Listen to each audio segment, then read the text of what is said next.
We got a lot of secret changes and well actually nerfs in the most recent Assassin's Creed Shadows update, so I want to go over those, issues with keys people are having, and also look at the brand new very unique weapons that were added. Let's start with a secret change that makes an incredibly fun and powerful playstyle completely useless. I've told you in many videos to get the chance to refill a tool on kill engraving for on your trinket, because this also works on tool kills. So you basically had a 50% chance to get the kunai back that you just used. Sometimes it felt like even more than 50%, and the fact that you could then still pick up the kunai from the body made it so that you would never run out of this tool. And if you stayed in stealth, you could basically one-shot everyone from afar.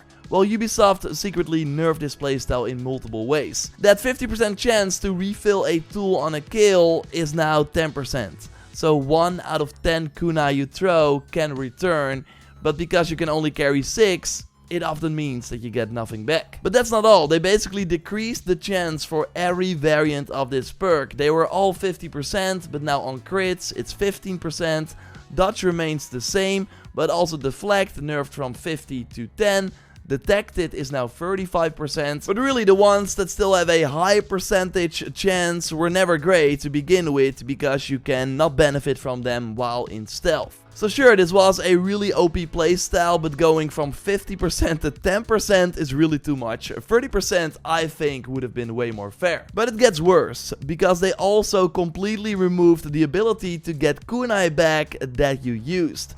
First, they would remain in the body of the enemy, and by walking over them, you would always get them back. But maybe you already noticed that right now it works different, and it actually depends on the difficulty you're playing on. So basically, on the new Nightmare difficulty, whether you have it active for only stealth or only for combat, you will never get the kunai back by walking over a body. But if you have both difficulties on expert or lower, there is still a chance. In my experience, on expert it's less often than normal, but you can still occasionally pick up the kunai that you just used. Overall, of course, these secret changes basically made throwing knives way more rare, so you really have to pick your targets carefully. I still hope they add a way to have them not break anymore, as it was still kinda tricky sometimes to retrieve them by walking over the body. Like, make it an armor perk, so you have to kinda mix and match and use it instead of other perks you're currently rocking. Now, speaking of armor perks, there's another nerf and way more secret changes. Of course, if you like the video so far, leave a like, that would really help me out, and subscribe for everything Assassin's Creed Shadows. Yes, I saw many comments about the Tool Master chess piece perk as well, that yes, also got nerfed, but here it's also linked to the difficulty settings. So Ubisoft only told us that in the Nightmare difficulty, using the perk that throws a kunai to a nearby enemy after an assassination would actually cost a kunai. So this also means that if you don't have a kunai, the perk simply won't trigger anymore. So yeah, this is the case on Nightmare. Also, if you only have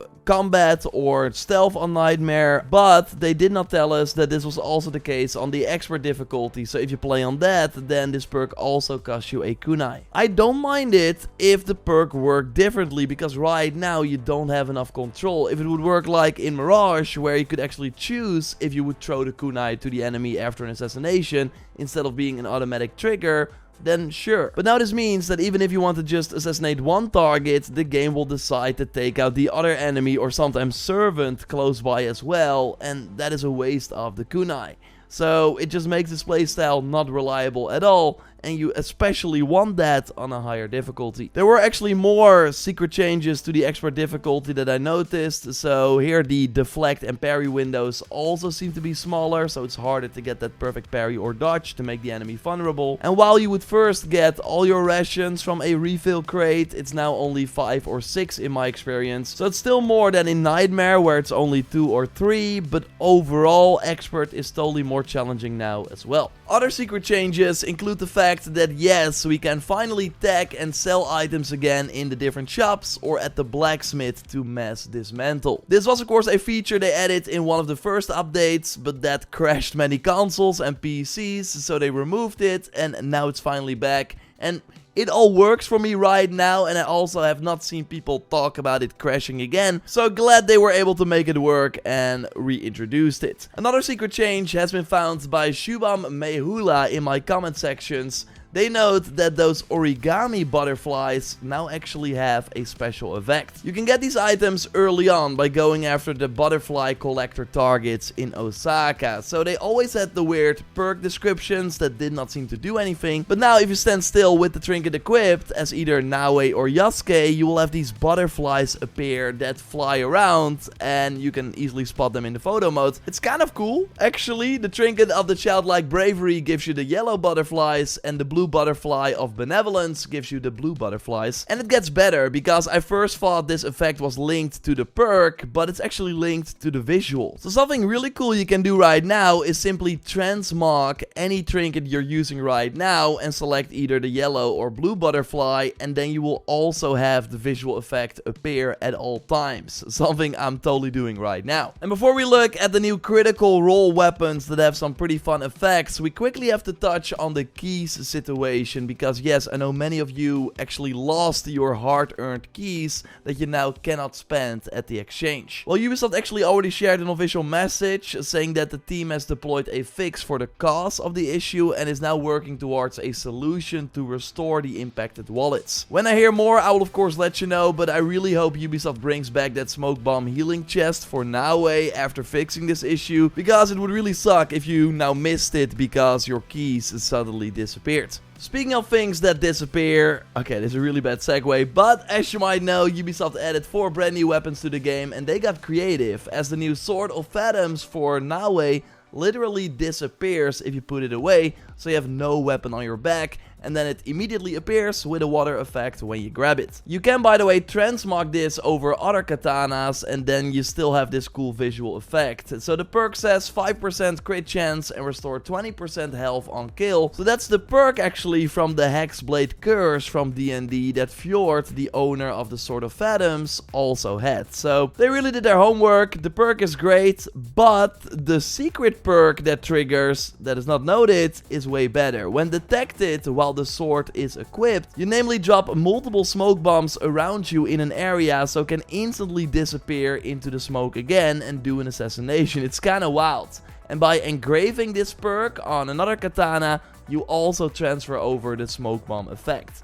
So that's really, really good. And real quick, a tip: when you do the double assassination or rush assassination, then don't forget to switch back to your katana so you have the smoke bomb effect again when you get detected. So almost all these new weapons have something special, but there's one that is less exciting. Like, sure, this rifle for Yasuke looks awesome, but the perk where you deal 15% more damage but also have a 50% chance to misfire, like, it fits the bad news rifle from D&D, but in Shadows the damage increase is just not enough for the fact that you sometimes randomly miss and then have to reload again. Also because you can put 10% extra damage on any tempo and then not have the downside makes the bad news not really great. Now let's move on to the Whisper for Naue. The character who uses this in Critical Role always says dagger, dagger, dagger. So what Ubisoft did with this cool looking weapon is that the Shadow Piercer now throws 3 Tanto that deal 40% damage. It only deals a little more damage, so it's not very good, but still a unique effect, and the black shade around the weapon when used in combat does look pretty cool. Now the most interesting looking, most out of place weapon of the bunch is the Heart of Glass Cannonbow for Yasuke, which a reference to the Ashton Chaotic Rage from Critical Role. When you namely do the Battle Cry ability, you trigger 1 of 4 moves. A knockdown, so the enemies fall on the ground and you can do a ground attack. I love the one where you draw the enemies towards you so you can quickly attack all of them. Not very strong, but again, looks kind of fun. You can trigger a slow time effect for the 10-second duration of the battle cry, while you still attack fast, and you get a cool visual effect around the cannonbow as well. And there's one that gives you a confetti effect around the weapon, and seems to increase your damage, although it's kind of hard to know, of course, for sure. It's random, you don't know which buff will appear, they don't rotate or something, it's just a fun extra effect that looks pretty cool too. Fingers crossed we get to see these weapons at the exchange at some point. We'll of course keep you posted. Subscribe for everything Shadows. We will hear soon what is next for the game, hopefully New Game Plus. A like would really be awesome, and check out the regular update video with everything Ubisoft added that they did tell us about by clicking on the screen. I will speak to you soon. Goodbye.